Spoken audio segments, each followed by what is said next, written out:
সমস্যা নাই। আমি কিছু বলছিলাম যে তুমি তোমার বাসায় যাও।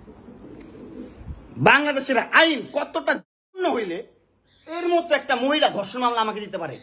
50 বছরের একটা মহিলা আমাকে ধর্ষণ মামলা দিচ্ছে। তাকে কিভাবে ধর্ষণ হয়? তোকে কিভাবে ধর্ষণ হয়? সেটা তুই কোর্টে যে প্রমাণ করিস। কোর্ট তো তোর কে না, তোর বাপের না কোর্ট। তোর বাপ আর মিথ্যে, তোর ভাই আর মিথ্যে, তোর জামাই আর মিথ্যে, তোর দুইটা জামাই আর মিথ্যে। তোর তো আইন কি না? আর আমরা তো গরিব মানুষ, আমাদের তো সময় নাই, আমাদের তো এই সমাজে কোনো ছাই নাই। আমরা তো সমাজের ময়লা আবর্জনা, আমরা এই সমাজে। আর তোরা হচ্ছিস সমাজের অনেক উচ্চ মানের মানুষ, অনেক ক্ষমতাবান মানুষ, এই জন্যই নাকে দড়িটা ঘুরাইতেছিস আমাকে, তুই বুঝছিস?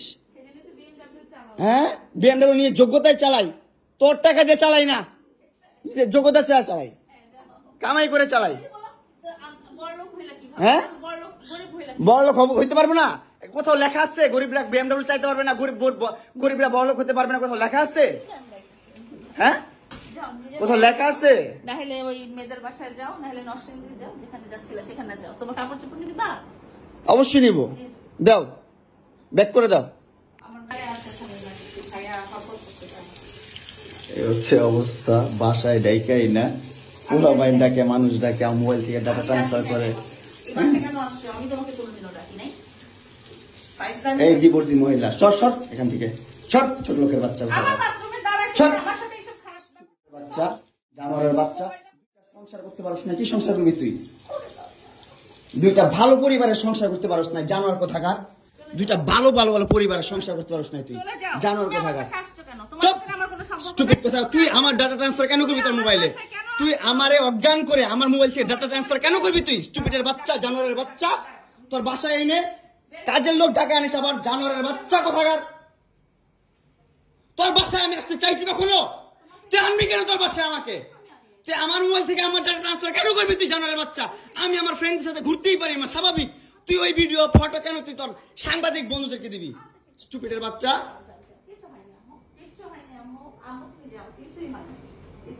কেন দিবি তুই? কেন করবি আমার সাথে খেলাবেলা? মামলা করে আবার একটা খেলা করতেছিস। মামলা উঠাবি, আবার উঠাবি না, কেন করতেছিস তুই আমার সাথে খেলা?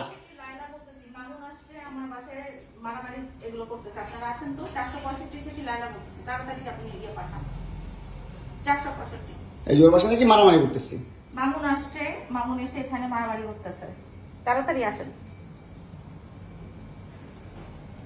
465-তে আসেন ভাই। একটা ছেলে কতটা অসহায় হইতে পারে ভাই, কতটা অসহায় হইতে পারে আমি বুঝাইতে পারবো না। আমি একটা দুইটা মামলা না, 5টা মামলা করছে এই মহিলা আমার নামে। এই জবজ্জাত মহিলা আমার নামে 5টা মামলা করছে। 5টা মামলা কইরা আমার যেমনে মন চাই সেমনে নাচতেছে। আমার একটা লাইফ আছে ভাই, আমার একটা জীবন আছে ভাই। আমি আমার মতন মুভ অন করবো, আমি আমার মতন ঘুরবো, আমার ফ্রেন্ডদেরকে নিয়ে ঘুরবো, আমি আমার মতন করে যা মন চাই তা করবো। তুই এগুলা কেন করতেছিস? হ্যাঁ, তুই তো আনছিস আমার তোর বাসায়। তোর বাসায় ঢুকতে না দিলে, তোর বাসায় শুইতে না দিলে আমি কই থেকে আসছি? আমার বাপের যোগ্যতা আছে তোর বাসায় ঢুকার? তোর যোগ্যতা আছে আমার বাসায় ঢুকার, আমি ঢুকতে না দিলে? হ্যাঁ, সিকিউরিটি কল দেস, ইলেট ফোর্স কল দেস, জানোয়ার মহিলা কোথাকার। হ্যাঁ, কি করি বল? তুই কি করি বল? কি করি বল? কি করি বল? তুই কি করি? তোর বাসায় কিভাবে আসছি বল?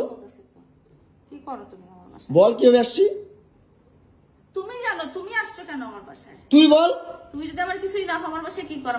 আমার বেডরুমে তুই তোরে কেন চোস আমারে? তোমাকে আমি কোথায় ডেকে আনছি দেখ। তোরে না চুদলে মামলা তুলবি না তুই কস? তোরে না চুদলে মামলা তুলবি না তুই? বলেছি আমি। আমারে কস, আমার তুই অনলাইনে কবি কই থেকে? জানোয়ার কোথাকার। এই জন্য তোর বাসায় আমারে, এই যে বাসায় তোর মাও তো আমারে পোলা প্রস্টিটিউট কয়। তুমি আসছো, তুমি ছেলে প্রস্টিটিউট জানোয়ার। মোবাইল